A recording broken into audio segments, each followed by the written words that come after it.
하나님의 평강과 축복이 여러분과 함께 하시기를 주님의 이름으로 축원합니다.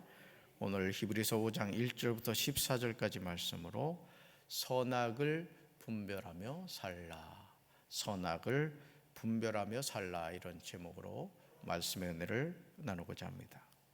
신앙은 성장해야 합니다. 성장하지 않는 신앙은 병들어 있는 것이죠. 그런데 오랫동안 신앙생활을 해도 믿음이 성장하지 않는 사람들이 있습니다. 오늘 우리는 스스로 자신의 모습을 돌이켜 보아야 합니다. 나의 신앙은 성장하고 있는가? 단단한 음식을 먹을 수 있는가? 아직도 젖이나 먹어야 할 상태에 있는 것은 아닌가라는 거죠. 여러분, 갓난 아기일 때 엄마 젖줘 젖줘 하면 이쁘지, 여러분 나이 30, 40대 아들이 엄마 젖줘 하면 얼마나 징그럽겠어요. 그렇죠? 그러니까 우리가 신앙생활함에 있어서도 늘 점검해야 되는 게 뭐라고요? 내가 신앙이 성장하고 있는가? 내가 구원받을 만한 믿음이 있는가? 나는 이 시간 죽는다 할지라도 천국에서 내가 분명히 깨어나리라는 확신이 있는가? 끊임없이 자신을 점검해 봐야 된다는 거죠. 히브리서 기자는 젖을 먹는 자마다 어린아이니 의의 말씀을 경험하지 못한 자라고 대답하고 있습니다. 그러므로 이제 우리는 선악을 분별하는 믿음이 성장한 자가 되어야 할 줄로 믿습니다. 첫 번째 보면요, 대제사장마다 사람 가운데서 택한 자이나 자신을 위하여 속죄제를 드립니다. 예수님은 우리의 대제사장이 되신 줄로 믿습니다. 그런데 아론을 비롯한 모든 대제사장들은 그들 스스로가 가지고 있는 약점이 있었다는 거예요. 즉 히브리서 4장 15절에 나오듯이 예수님은 우리와 똑같은 시험을 받으신 분이시지만 뭐가 없으시다? 죄가 없으시다는 거예요. 그러니까 여러분, 우리 인생에서 가장 큰 문제가 뭐냐? 이 죄의 문제거든요. 법정 스님도 성철 스님도 그분들이 불교계에서 거성이라고 존경받고 정말 칭송을 받았지만 그분들은 죄의 문제를 해결하지 못했어요. 그 어디 갔어요? 지옥 간 거예요. 그러니까 이 세상에서 모든 인생의 고민과 문제가 뭐냐? 이 죄의 문제거든요. 그런데 예수님 이전에 아론을 비롯한 모든 대제사장들이 뭐를 해결 못했다? 자신들의 죄의 문제를 스스로 해결하지 못했다. 그러나 예수님은 똑같은 시험을 받으신 분이지만 뭐가 없으시다? 죄가 없으시다. 자, 아론을 비롯한 모든 대제사장들은 거룩한 부름을 받았습니다. 그러나 뭐에서 자유롭지 못했다? 원죄에서 결코 자유롭지 못했다는 거죠. 이 사실에 관하여 히브리서 기자는 히브리서 5장 1절에서 대답하고 있어요. 자, 1절 같이 읽습니다. 대제사장마다 사람 가운데서 택한 자이므로 하나님께 속한 일에 사람을 위하여 예물과 속죄하는 제사를 드리게 하나니. 아멘. 너무도 당연한 내용이죠. 대제사장을 세울 때 사람 가운데 택하여 하나님과 관계되는 일에 임명을 받았어요. 그리하여 그는 사람들을 위하여 예물과 속죄 희생 제사를 드렸습니다. 그런데 대제사장 역시 약한 사람이기 때문에 잘 알지 못하는 사람들과 잘못을 저지르는 사람들을 너그럽게 대할 수 있었습니다. 심지어 대제사장 자신이 가지고 있는 치명적인 문제가 있었죠. 3절 같이 읽습니다. 3절. 그러므로 백성을 위하여 속죄제를 드린과 같이 또한 자신을 위하여도 드리는 것이 마땅하니라. 아멘. 대제사장이 백성들의 죄를 속하기 위해 뭘 드렸다? 속죄제를 드렸다는 거예요. 백성들의 죄를 속하기 위하여. 그런데 문제는 대제사장 자신도 자신의 죄를 위하여 속죄제를 드려야 했다는 거죠. 이것이 큰 대제사장이신 예수님과 사람 가운데서 택함을 받은 대제사장의 가장 큰 차이점이라는 거예요. 즉 예수님은 뭐가 없으시지만, 죄가 없으신 분이지만 사람에게 택함을 받은 대제사장은 자신의 뭘 가지고 있다? 죄를 가지고 있다. 그러니까 여러분, 이 세상에서 죄인이 아닌 사람이 있다 없다? 없다는 거예요. 여기 서 있는 담임 목사도 죄인이고 여러분도 죄인이라는 거예요. 그래서 담임 목사님도 누굴 잘 믿어야 되고 예수님을 잘 믿어야 되고, 여러분도 누굴 잘 믿어야 된다? 예수님을 잘 믿어요. 그러니까 여러분, 이 세상에서 아무리 능력이 뛰어나고 막 은사가 나타나고 여러분이 생각할 때 야, 저 목사님은 화장실도 안 갈 것 같아, 그런 착각을 하지 말라는 거예요. 우리는 다 뭐라고요? 주인이다. 예수님 잘 믿어야 되는 거죠. 그러므로 예수님은 사람에게서 택함을 받은 대제사장보다 훨씬 크신 분이라는 거예요. 보세요. 예수님이 누구보다 위대하다 그랬어요. 지금 우리 히브리서를 쭉 살펴보는데 첫째 누가 나오죠? 예? 천사들보다 위대하다 그랬어요. 그 다음 우리가 누굴 살펴봤어요? 모세보다도 위대하다 그랬어요. 자, 지금 누구보다 위대하다는 거예요? 대제사장보다 위대하다는 거예요. 이 유대인들에게는 엄청나게 충격적인 사실인 거거든요. 그러니까 그거를 히브리서 기자가 계속 이야기하는 거예요. 그러면서 뭘 얘기하고자 할까요? 우리의 구원자는 누구밖에 없다? 예수밖에 없다. 이 얘기를 지금 하고자 하는 거죠. 예수님이 대제사장으로 하시는 역할은 자신의 죄를 위한 것이 아닌 거예요. 누구의 죄를 위한 거예요? 죄인들을 위한 거예요. 할렐루야. 사람에게서 택함을 받은 대제사장과 비교할 수 없다는 거죠. 그러므로 예수님의 보혈의 능력이 우리를 새롭게 하는 줄로 믿습니다. 그래서 주의 보혈 능력이 있도다, 우리가 이 찬양을 하는 거죠. 두 번째 볼까요? 대제사장의 종기는 스스로 취하지 못하고 하나님의 부르심을 받아야 합니다. 대제사장은 아무나 되는 것이 아니었죠. 4절을 보시면 그 내용이 나옵니다. 4절 같이 읽습니다. 이 종기는 아무도 스스로 취하지 못하고 오직 아론과 같이 하나님의 부르심을 받은 자라야 할 것이니라. 아멘. 이 영광스러운 직분은 자기 스스로 얻는 것이 아니라 아론처럼 하나님의 부르심을 받아야만 한다는 거죠. 그러니까 여러분, 이 목회 사명을 감당하는 것도 그렇습니다. 저도 어릴 때부터 목사님 되기를 참 꿈꾸고 기도하고 이 길을 가고 있습니다만은 하나님의 부르심을 받아야 된다는 거예요. 그러니까 내적인 소명도 있어야 되고 외적인 소명도 있어야 되는 거예요. 하나님의 부르심을 받아야 되고 또 주의 종을 가기 위해서는 또 우리가 신학교에 가서 적지 않은 기간을 훈련을 받아야 됩니다. 사실은 이제 기독교 대한감리회 목사가 되기 위해서는요, 대학원 과정이 필수입니다, 여러분. 그러니까 여러분, 학문의 과정만 6년이에요. 거기다 또 박사학위 과정까지 하면은 적어도 3, 4년, 그것도 빨리 마쳤을 경우 3, 4년. 그러니까 10년 이상을 이 목회의 사명을 감당해서 공부를 하는 거예요. 그러니까 그냥 되는 게 아니에요. 그래서 여러분들이 담임 목사를 비롯해서 우리 교회 지금 3분의 전도사님들이 계십니다만은 그 주의 종들을 위해서 기도해 주셔야 돼요. 그리고 여러분들 담임 목사가 이런 얘기하면 그렇습니다만 우리 전도사님들을 잘 섬겨 주셔야 됩니다. 지금 우리 전도사님들 교회에서 열심히 예우를 하고 있습니다만은 일반적인 대학원을 졸업한 직장인들에 비하면 너무 진짜 헐합니다, 헐해. 그래서 내년도 예산을 세울 때는 우리 교회 장로님들이 그런 부분을 잘 고려하셔서 정말 주의 종들을 잘 이렇게 예우를 해 주셔야 돼요. 아멘. 그래서 힘껏 일할 수 있도록 여러분이 해 주셔야 된다는 거죠. 자, 보세요. 부르심을 받았음에도 뭐는 해결하지 못한다? 죄는 해결하지 못한다는 거죠. 자신을 위하여 속죄제를 드려야만 대제사장 자신도 죄를 해결할 수 있다는 거죠. 예수님이 대제사장이 되심에 대해서 시편 2편 7절과 시편 110편 4절에서 이미 예언을 하고 있어요.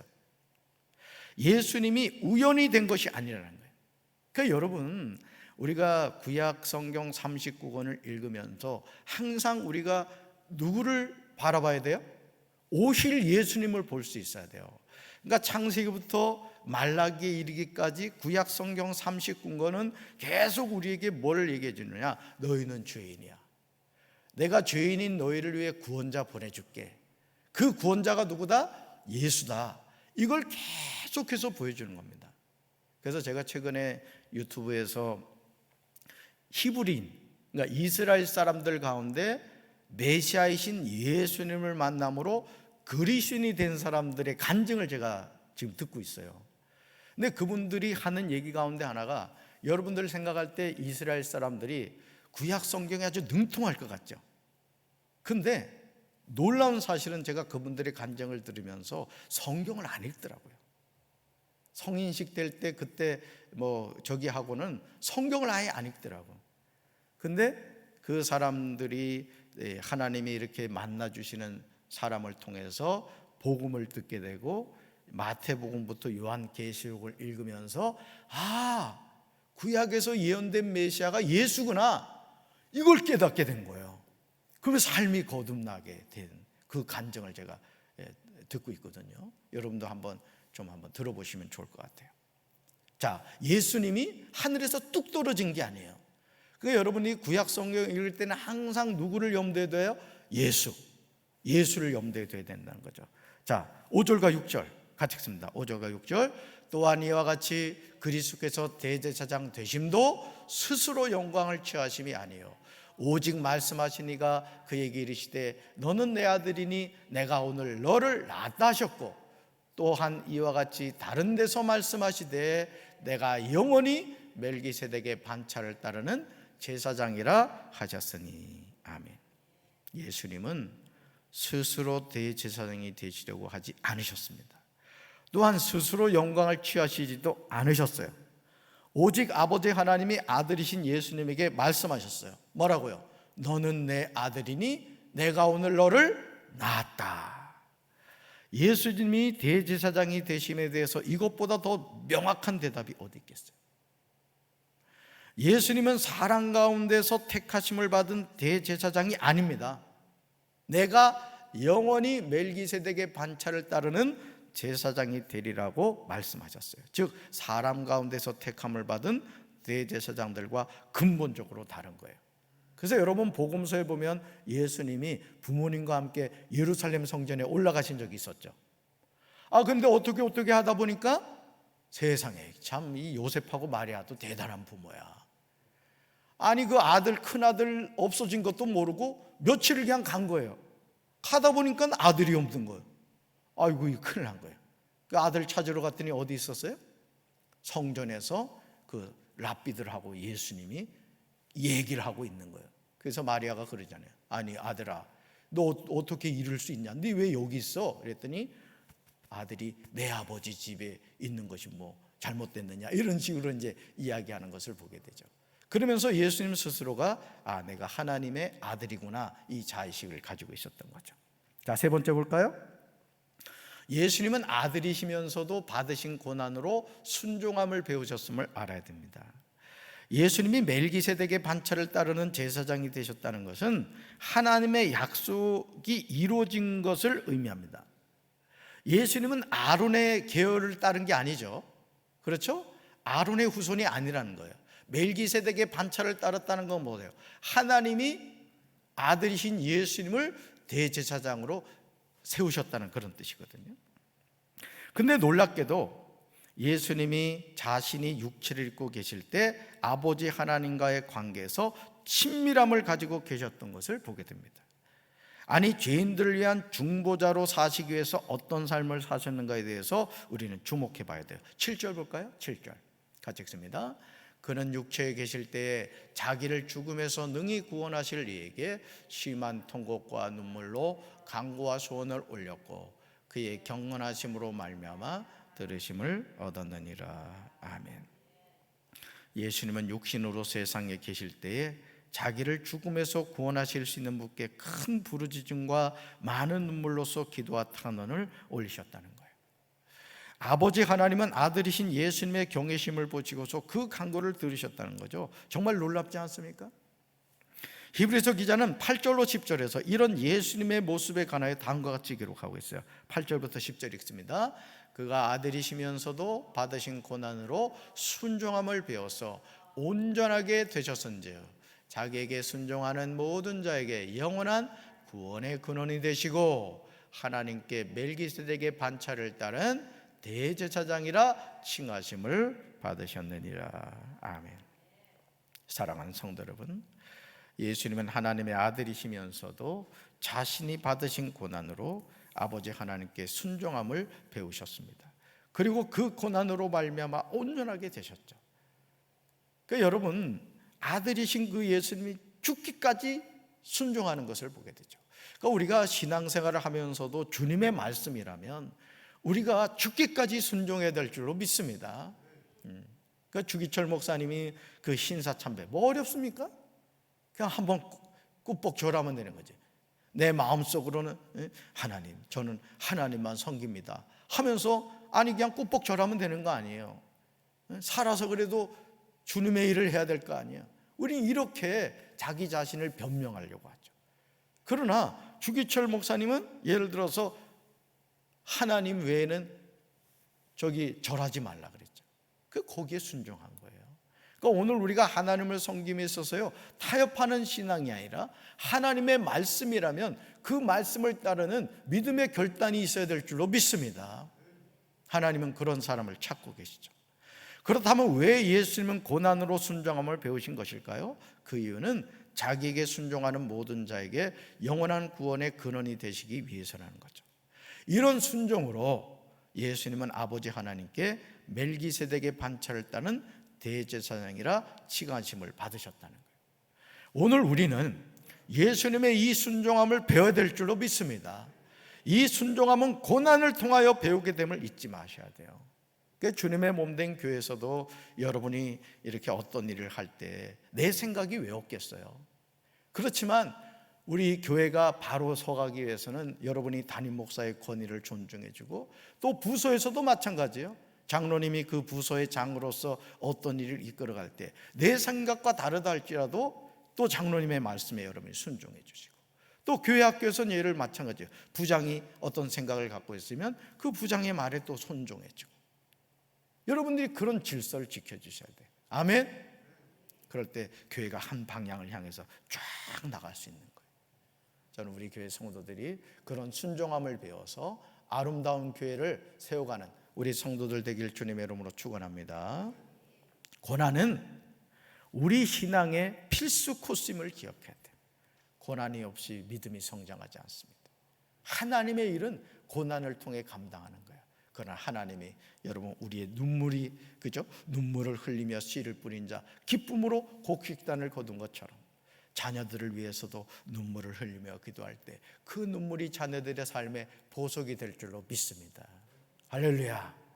네 번째 볼까요? 젖을 먹는 자는 어린아이고 단단한 음식은 장성한 자임을 알아야 합니다. 히브리서 기자는 11절에서 멜기세덱에 관하여 이야기하려고 하다가 중단을 해요. 11절 같이 읽습니다. 멜기세덱에 관하여는 우리가 할 말이 많으나 너희가 듣는 것이 두나무로 설명하기 어려우니라. 아멘. 사실 히브리서 기자는 멜기세덱에 관하여 할 말이 많다는 거예요.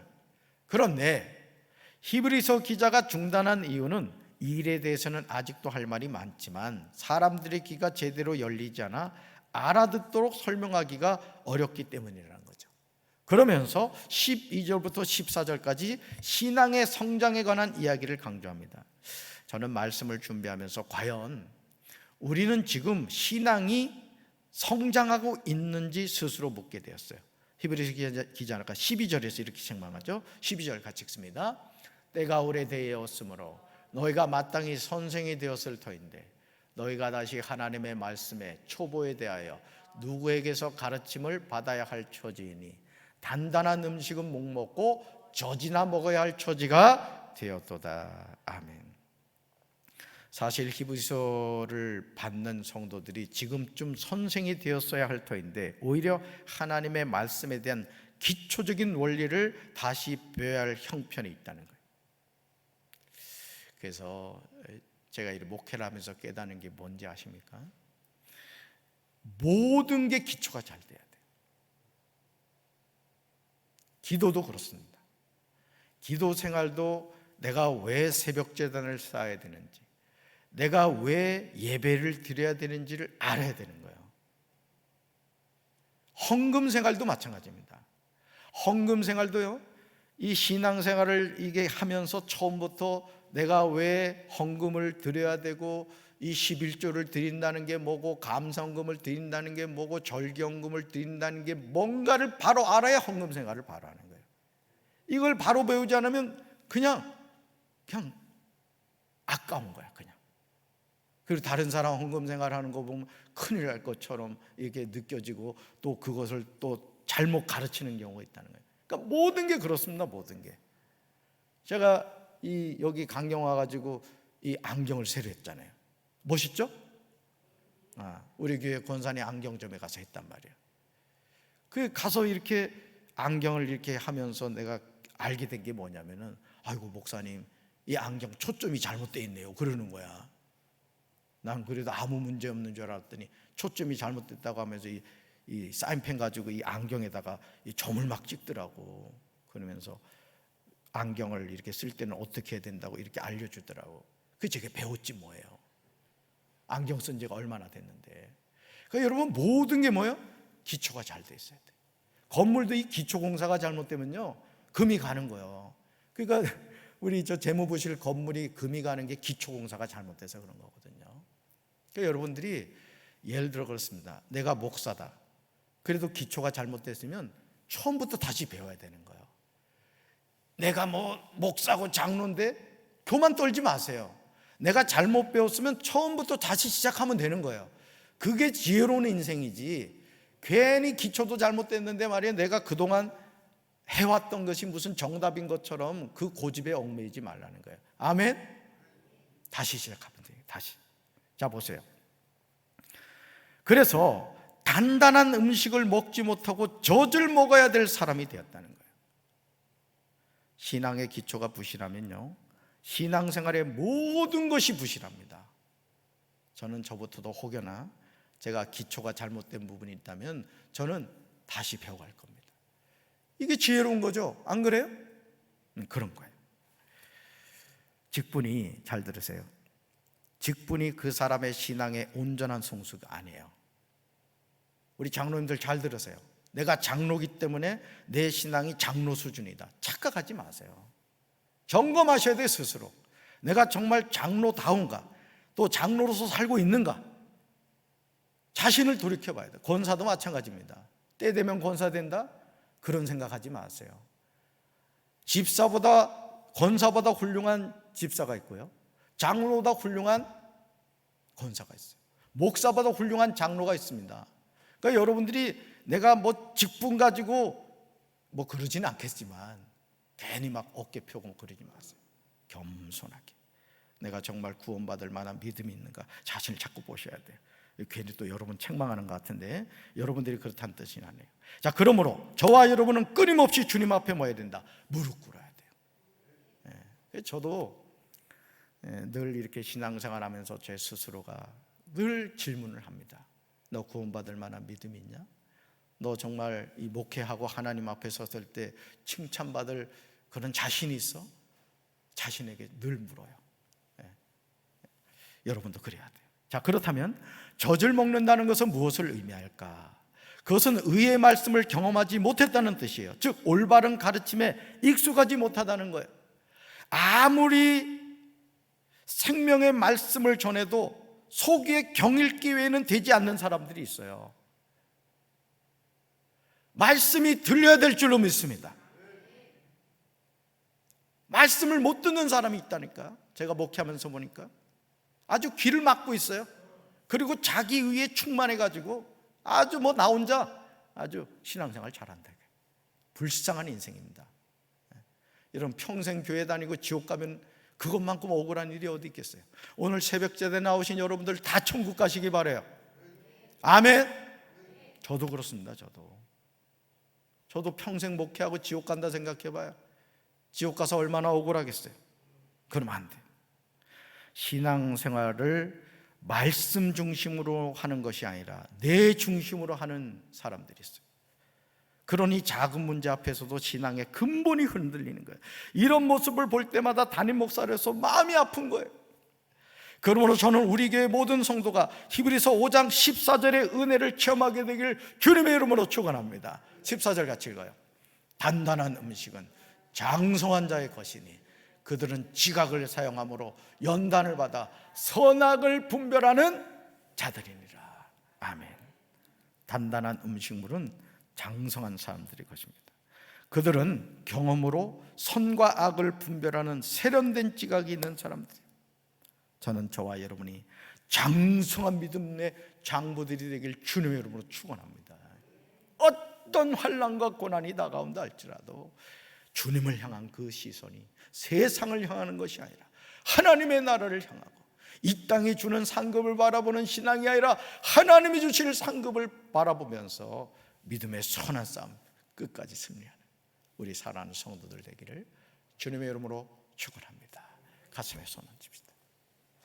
하나님 아버지, 우리가 단단한 음식을 먹는 믿음의 장성한 자가 되어야 될 텐데 아직도 젖이나 먹고 가는 믿음의 기초적인 초보도 이루어지지 않는 신앙생활을 하고 있지 않습니까?